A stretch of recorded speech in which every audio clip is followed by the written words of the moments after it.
पण माझ्या या पोलीस यंत्रणा चालवणाऱ्या सर्व सरकारला विनंती आहे की आपल्या पोलीस यंत्रणेला एवढा दिवस का लागतोय? यांचा मर्डर झाला, किडनॅपिंग झालं, त्याला आज किती दिवस उलटले ही जर मोजता मोजता तुम्हाला बघत गेला तर आज जवळपास 35 दिवस या घटनेला झालेले आहेत.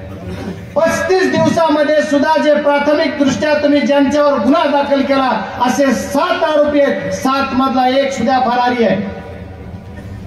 पोलीस यंत्रणेचं काम खूप चोख आहे असं जरी समजलं गेलं तर यांना पाठीमागं कोण घालतंय? या गुन्हेगारांचे सीडीआर का तपासले जात नाही? पहिल्या दिवसापासून आमची मागणी आहे की याचा मास्टर माइंड कोण आहे? या 7 आरोपीला पकडून चालणार नाही, या 7 आरोपीवर गुन्हा लावून चालणार नाही. तर याचा मास्टर माइंड जो कोण आहे याला याच्यात घातलं पाहिजे आणि मास्टर माइंडला अटक झाली पाहिजे, त्याला 302 मध्ये दाखल केलं पाहिजे, तरच तुमच्या आमच्या सर्वांच्या मागणीला यश आलं असं समजलं जाईल. मायबाप सरकारला सुद्धा माझी विनंती आहे, तुम्ही एसआयटी नेमली, एसआयटी मध्ये 9 लोक घेतले, ते बीड जिल्ह्यातले, एकच अधिकारी बाहेरचा आहे. परत एक स्टेटमेंट बघितलं गेलं की 2 अधिकारी काढले, कोण काढले ते आणखी काही दुसरी ऑर्डर मला बघायला मिळाली नाही. पण एसआयटी मध्ये तुम्ही बीड जिल्ह्यामधले जे अधिकारी घेतले ते अधिकारी कोण आहेत?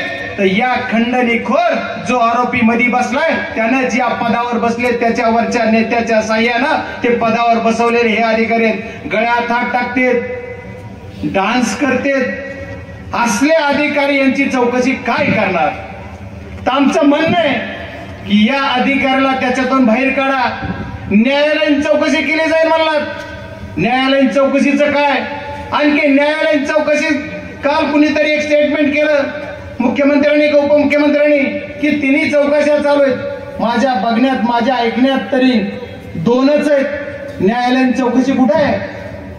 न्यायालयीन चौकशी सुद्धा नाही. आणि अण्णा आपण मुख्यमंत्र्याला भेटा गेलात, मुख्यमंत्र्यांनी सांगितलं की सरकारी वकील म्हणून उज्ज्वल निकम साहेबांची नियुक्ती करण्यासाठी मी त्यांना विचारलंय. मग आता कधी नेमणार आहे? सर्व पुरावे नष्ट झाल्यानंतर. तुम्हाला जर उज्ज्वल निकम सारखे ऍडव्होकेट नेमायचे असतील तर अर्जंट नेमा, नाही तर आणखी एक वकील साहेबांचं स्टेटमेंट बघितलं होतं, सतीश माने शिंदे या वकील साहेबांना सुद्धा शासनाने नेमलं पाहिजे. नाही नेमलं तर खासदार या नात्याने मी त्याच्यात त्यांची फीस भरून त्यांना त्याच्यात हजर व्हायला लागेल असा शब्द तुम्हाला मी सर्वांना देतो. निश्चित जिम्मेदारी घेऊन कुणाचं भागणार नाही. तर खरं जर तुम्हाला त्याच्या मुळाशी जायचं तर याच्यातला मास्टर माइंड त्याच्यामध्ये आड झाला पाहिजे.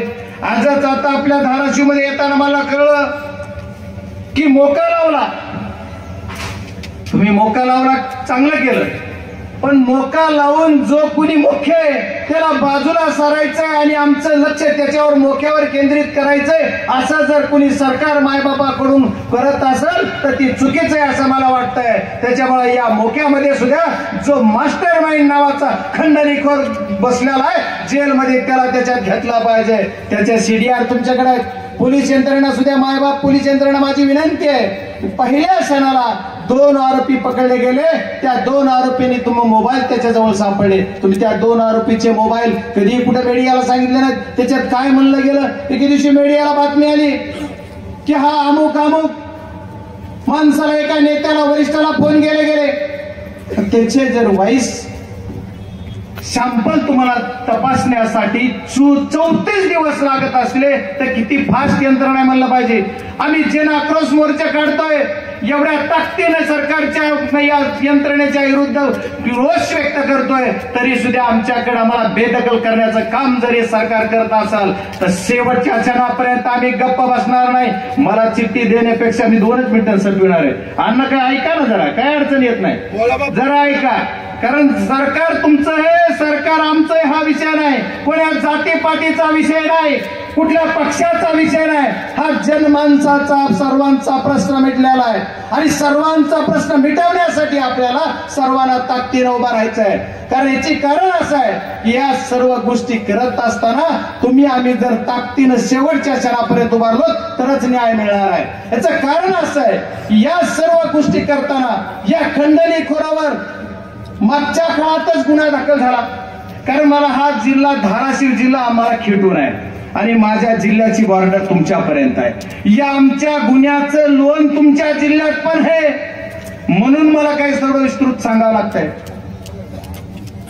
कारण या जिल्ह्याचं मी पहिली बाईट दिली त्या दिवशी सांगितलं होतं याचं कनेक्शन धाराशिवची जुळलंय का काही पुण्याची जुळलंय का हे बघा. तसंच झालं. अण्णा तुम्ही आता नावं घेताय लोकांचे, ते लोक सुद्धा धाराशिव मधले आहेत, कुणी पुण्यातले, मग पुण्यातच हे सर्व आरोपी पकडले जातात. त्याच दिवशी पोलिसांनी जर दखल घेतली असती तर असं झालं नसतं. या पोलीस यंत्रणेनं त्याच दिवशी ज्या दिवशी 28/5/2024 ला गुन्हा नोंद झाला त्यावेळेस पासून काय केलं? एवढंच ना तर एक खंडणीखोराला ईडीची नोटीस आली माग. आजपर्यंत ईडीनं काय केलं? आम्ही तर पहिल्या दिवसापासून संसदेचा असेल संसदेच्या बाहेर असेल आम्ही राजरोसपणे ओरडतोय आम्ही हा विषय आणि हा लढा आमचा पार टोकापर्यंत. या मारेकऱ्यांना या मास्टर माइंडला फाशी झाल्याशिवाय आम्ही स्वस्थ बसणार नाही. शेवटपर्यंत हा लढा आम्ही लढणार आहे ही तुम्हाला सर्वांना सांगितलं पाहिजे. मागच्या काळामध्ये यांनी खंडणीखोर आहेत याचा गुन्हा आज मोक्याशी निगडीत नाही का असं जर का पोलीस यंत्रणेला वाटत असेल तर यांना अटक का केली? मग यांना अटक केलेली 14 दिवस तुम्ही पोलीस कस्टडी केली तर यांना याच्यात अटक केली पाहिजे. यांना वाचवण्यासाठी कोण कोण यंत्रणा काम करते ते सुद्धा बघितलं पाहिजे. बऱ्याच काळापासून बऱ्याच दिवसापासून हा जो आरोपी आहे याची दहशत बीड जिल्ह्यावर आहे. त्या बीड जिल्ह्यातली दहशत तुमच्या इकडे सुद्धा विंडमिल होत्या परंड्याला वगैरे, तिथं सुद्धा वसूल यांचीच. आमच्या इकडे सुद्धा विंडमिल आष्टीपासून होत्या तिथंही वसूल ह्यांचीच. फक्त ह्याच्यात काय आहे आमच्या संतोष अण्णा देशमुख यांचा बळी गेला. एवढा आमचा चांगला एक सरपंच, एवढा सोजळ असा सरपंच आमच्यातून गेला, आमच्या कुटुंबातून गेला. त्यांचा दुःख आम्हाला आहे. आम्हाला कुठं जातीपातीचं राजकारण करायचं नाही, कुणाचं राजकारण कुण्या पक्षाचं गटाचं करायचं नाही. आम्हाला एका गोष्टीचं मागणी आहे की आमच्या या संतोष अण्णा देशमुख यांचे जे मारेकरी त्याचा मास्टर माइंड आहे त्याला फाशी झाली पाहिजे. त्याच्यासाठी शेवटपर्यंत आम्ही लढत राहणार एवढंच तुम्हाला सांगायचंय. आणि आजच नाही तर शेवटच्या टोकापर्यंत चाहे सरकारनं किती वाचवायचा प्रयत्न केला तरी आम्ही सुद्धा असे पुरावे सादर करू की त्याच्यातून तो बाहेर निघणारच नाही. आणि एवढंच नाही तर धाराशिव मध्ये त्याचं काय कनेक्शन हे मी काढू. ईडीला काय काय अरे 50 लोक यादी दिली एसपी साहेबांना सुद्धा. मी सांगितलं बीडच्या एसपींना साहेब ही जरा तपासा. जर सगळे तपासले ना कुणा कुणाच्या घरी किती रीती आहे, कुणा कुणाच्या दारात किती राख आहे, ही आमचा जो मर्डर झालाय हा मर्डर कशातून झालाय त्या खंडणीतून पैशाच्या वसुलीतून झाला. दररोज 1 शेअर घेतल्याशी झोपतच नव्हता जर पट्ट्या. खरंय का? ही पब्लिकच म्हणते. मी तर म्हणणं बघा ते गोरगरिबांचा सुद्धा आवाज तेच आहे. एवढे जर खंडणीखोर असेल त्याचा त्रास काय आम्हाला माहित आहे. आणि कुणीतरी फोटो दाखवत आहे, कुणीतरी म्हणते ह्यांचे फोन आहेत. अरे फोटो दाखवायला सर्वांबरोबर सर्वांनी काम केले, सर्वांचे फोटो असतील. फोटोपेक्षा सर्वांच्या चौकशीला सर्वांना बोलवा आणि ज्याचं दूध का दुधावर पाणी का पाणी एकदा होऊन जाऊ द्या. अरे ज्यांच्या बरोबर सगळं काही खेळ आहे त्यांचं बघा. एखाद्याचा फोटो दाखवून दुसऱ्याचा काय करणार? सुरेश अण्णाचा फोटो, बजरंग सोनवणेचा फोटो, पवार साहेबाचा फोटो, फडणवीस साहेबाचा फोटो, आणखी काय नोट नाही त्यांचे नाव घेतात तेवढ्याचे फोटो. हे बाकीचं जाऊ द्या. मी एकच तुम्हाला सर्वांना विनंती करणार आहे, संतोष अण्णा देशमुख यांच्या मारेकऱ्याला फाशी झाल्याशिवाय तुम्ही आम्ही कधीही मागे हटायचं नाही. साथ देणार का? हात वर करून सांगा सगळे. धन्यवाद. शिवछत्रपती संभाजी महाराज शिवाजी महाराजांचा खूप खूप धन्यवाद.